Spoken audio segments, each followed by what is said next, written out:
My name's Wendy Brown and I play the steel pans, but I'm a project leader at the Sage Gates there. I work as a community musician. I've been teaching young people to play pan from scratch. I take them to compete in Notting Hill Carnival every summer.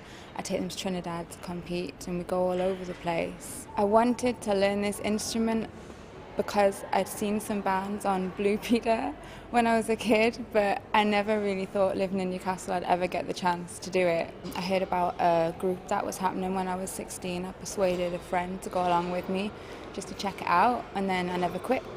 All the bands I'd seen playing looked like they were having a ball.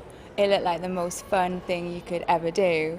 And it looked really intriguing, like I was really curious about how the instrument was set out and it just looked really exciting. And when I started playing, I wasn't disappointed. I had got a bit of a background in music. I was doing music as a hobby. Like my mum and dad were quite supportive. They encouraged me when I was younger. We had a piano in the house. I went along to lessons from being quite small. And I was playing the saxophone and other things, but all the other instruments I was playing, they just got left by the wayside and just focused on the steel pan from then on. Because I was quite good at school, I got good grades and stuff. I think myself and my mum and dad always assumed I would go and do a conventional career and a conventional career path.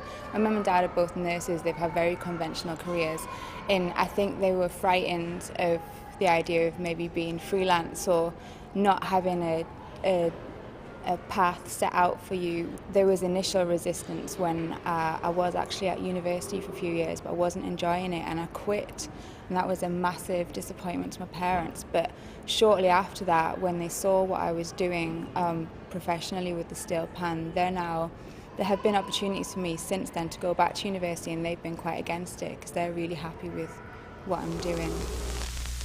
I started working with the steel pans gradually. It wasn't like one day all of a sudden I was presented with a lot of work. I started leading a few sessions when some of the tutors weren't available, and they went well, and then I was offered more work, and then you gradually build up a reputation, then you get offered more and more work. Tons of people have inspired me, like teachers that I've worked alongside or who have taught me when I was a young person,